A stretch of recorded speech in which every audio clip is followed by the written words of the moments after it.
Canada के प्रधानमंत्री Justin Trudeau ने 6 जनवरी की शाम पीएम पद से इस्तीफा दे दिया। इसी के साथ माना जा रहा है कि उनका पॉलिटिकल करियर भी खत्म होने की कगार पर है। एक समय था जब वो कनाडा के सबसे पॉपुलर लीडर थे। हेलो एंड वेलकम, मैं अक्षय प्रताप सिंह। आखिर ट्रूडो ने इस्तीफा क्यों दिया? क्या उनके जाने से एंटी इंडिया पॉलिटिक्स और खालिस्तानी मूवमेंट कमजोर होगा? इसी टॉपिक पर है आज का एक्सप्लेनर। इस्तीफे का ऐलान करते हुए ट्रूडो ने कनाडाई जनता को संबोधित किया।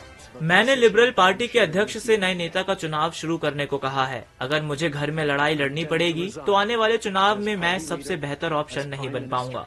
जब तक लिबरल पार्टी चुनाव के जरिए मेरी जगह नया नेता नहीं चुन लेती है, तब तक मैं लिबरल पार्टी के लीडर और कनाडा के पीएम पद पर बना रहूंगा। अब जानते हैं कि 9 साल तक पीएम रहने के बाद ट्रूडो को इस्तीफा क्यों देना पड़ा। 31 दिसंबर 2024 को आई नैनोस रिसर्च की एक सर्वे रिपोर्ट के मुताबिक ट्रूडो की लिबरल पार्टी विपक्षी कंजर्वेटिव पार्टी से 26 पॉइंट्स पीछे चल रही है। यानी ट्रूडो की पार्टी 2025 का चुनाव हार सकती है। एक और सर्वे के मुताबिक अगर लिबरल पार्टी ट्रूडो की जगह क्रिस्टिया फ्रीलैंड को लीडर बनाती है तो पार्टी को चुनाव में फायदा हो सकता है।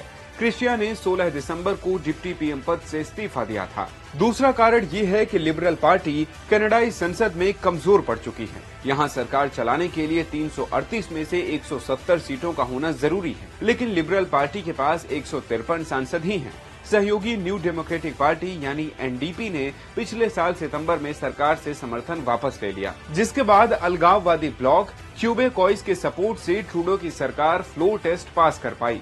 जस्टिन ट्रूडो पर एक घोटाले का भी आरोप है। भारत और अमेरिका के साथ बिगड़ते रिश्तों की वजह से भी कनाडा में ट्रूडो के खिलाफ माहौल बना। अब जानते हैं कि ट्रूडो के इस्तीफे के बाद आगे क्या होगा। ट्रूडो के इस्तीफे के बाद लिबरल पार्टी की ओर से एक अंतरिम लीडर चुना जा सकता है। अब जानते हैं कि ट्रूडो के बाद कनाडा का पीएम कौन बन सकता है। एक्सपर्ट का मानना है कि पार्टी किसी मौजूदा सांसद को ही अपना अंतरिम लीडर चुन सकती है।